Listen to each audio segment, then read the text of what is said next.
tarde a todos. Meu nome é Júlia, eu sou aluna de graduação de Arquitetura e Urbanismo na Universidade Estadual de Londrina e eu vou apresentar minha pesquisa Centralidades Locais e a Identificação de Usos Não Residenciais. Essa pesquisa foi desenvolvida com a coautoria do arquiteto e aluno de mestrado Fernando Zuin e com a orientação da professora Milena Kanashiro.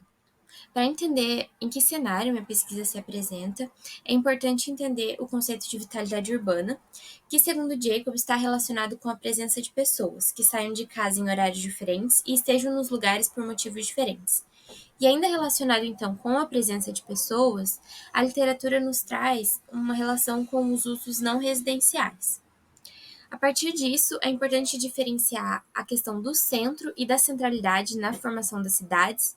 Então, a centralidade é trazida na bibliografia como um local com influência em menor escala. Então, segundo Vilaça, as centralidades urbanas podem ser aglomerados de diferentes atividades e ou serviços. Já o centro, nesse cenário, é trazido como um local que tem impacto em toda a cidade e que seus serviços e comércios se adereçam ao maior número de consumidores. Então, no caso do centro, a proximidade espacial não tem tanta relação com a utilização dos serviços como é visto na centralidade, que é algo que apresenta uma influência em menor escala, portanto relacionado a distâncias. Dentro desse cenário, o objetivo da minha pesquisa é identificar centralidades urbanas no município de Londrina e, como objetivo secundário, categorizar suas atividades. Começando a metodologia, então, a pesquisa tem um caráter exploratório, utilizando como metodologia o estudo de caso, sendo o objeto de estudo o município de Londrina. Então, numa primeira etapa, a gente realizou o levantamento das centralidades, partindo de uma análise macro da cidade para identificar as centralidades urbanas. Então, para conseguir identificar as centralidades, a gente levantou 5 dados principais e esses dados foram traduzidos em camadas colocadas no mapa. As vias de integração local de 500 metros da sintaxe espacial de Hiller, de 1984, que são representadas por esse bege. Em rosa, os eixos comerciais, definidos pela Lei 7.485 de 1998. O laranja, que é o número 3, as vias de integração global da sintaxe espacial. O 4 são as áreas de interesse, que referem-se a uma ferramenta do Google Maps.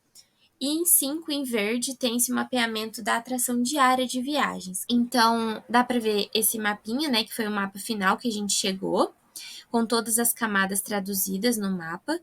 E a partir disso, a ideia era elaborar um catálogo para identificar as centralidades e definir um recorte espacial. Então, a gente partiu de uma análise macro da cidade para ir para recortes específicos. A nossa principal bibliografia para fazer a análise final, a categorização das atividades, é esse diagrama analítico desenvolvido por Saraiva e Pinho em 2017 em Portugal. Só que a legenda deles foi feita para o trabalho realizado em Portugal. Então, para se adequar a uma situação de Londrina, a gente preferiu elaborar uma legenda, que é essa na figura direita. Então, a gente colocou serviços, variedades e especialidades, que são produtos específicos, como farmácias, produtos para veículos, etc. Mercados, hipermercados e supermercados, departamentos e home center, comércios alimentícios, institucional. Como primeiro resultado, foi elaborada uma tabela para que a gente fizesse um recorte analítico. Então, a gente pegou as 10 centralidades, que são locais que apresentavam no mínimo 4 das 5 camadas apresentadas no mapa, e elaboramos essa tabela, mostrando as regiões e quais eram as camadas que eles apresentavam.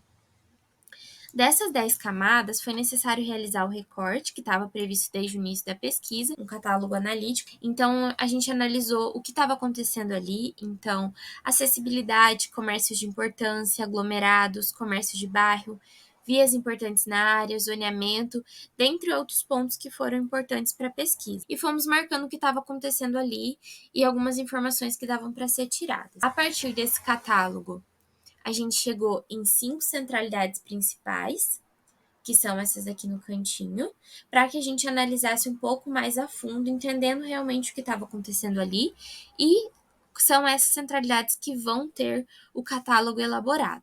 Partindo agora para as análises de cada centralidade, as análises foram feitas segundo distância, contexto, acesso e cluster. Falando um pouco melhor sobre o cluster, nós temos dois tipos de cluster: o cluster de similaridade e o cluster de alimentação. Segundo o NES, o cluster por similaridade ocorre quando as atividades são do mesmo segmento e compartilham o mesmo público, fluxo e infraestrutura.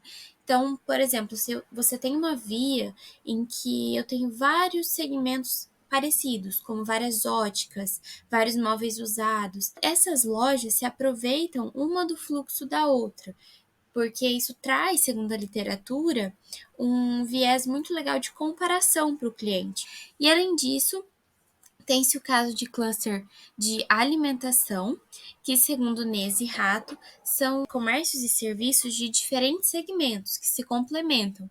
Então, se a gente pensar de forma mais prática, em uma avenida em que eu tenho uma padaria, uma farmácia, uma loja de roupa, uma ao lado da outra, o consumidor pode se aproveitar dessa proximidade para realizar várias atividades ao mesmo tempo. Então, eu vou explicar um pouco melhor agora os diagramas que a gente fez. A gente fez diagramas para as 5 centralidades e encontramos fenômenos nas 5 centralidades, porém, por conta do tempo, eu trouxe 3 para explicar um pouquinho melhor. Então, essa primeira centralidade é a da Zona Sul, no Cafezal, e é um contexto predominantemente residencial. E o principal fenômeno encontrado nessa centralidade foi o de cluster de alimentação.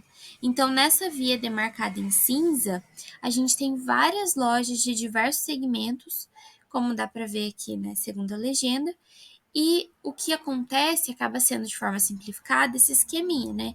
Então, se a gente pensar que cada bloquinho de cor diferente representa um tipo de comércio, né? Um segmento de comércio, a gente tem o que eu acabei de explicar, que seria um cluster de alimentação. Em segundo lugar, a gente tem a centralidade 10 da Avenida Bandeirantes, e algo muito interessante de analisar nessa centralidade foi a questão de um polo gerador.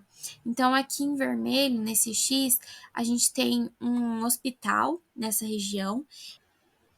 Então, o que a gente notou foi a presença muito expressiva de serviços relacionados a esse hospital. Então, aqui nesse esqueminha, né? O círculo seria o hospital e todos os quadrados em volta foram os pontos de serviços relacionados a essa instituição que a gente encontrou na área. Então, eu tenho a presença desse hospital gerando um fluxo e também esse cluster nessa área. Por fim, a centralidade 10, que fica na área central, na rua Quintino Bocaiúva, ela tem um contexto predominantemente comercial, com as zonas EC3 e EC6, e algo muito interessante que a gente encontrou nessa centralidade foi relacionado ao contexto e à distância. Então, o que a gente percebeu foi que, em uma análise mais afastada, né, da centralidade, a gente tem o contexto em que ela ocorre. Então, em preto, tem a centralidade 2, que é a que está sendo analisada, e o contexto em que ela está inserida apresenta uma outra centralidade, que seria a demarcada em laranja, que não foi selecionada, e também um polo gerador de fluxo. E essas 3 regiões estão interligadas por uma via de integração global. Então, o contexto em que ela está inserida tem muito impacto nessa centralidade em si.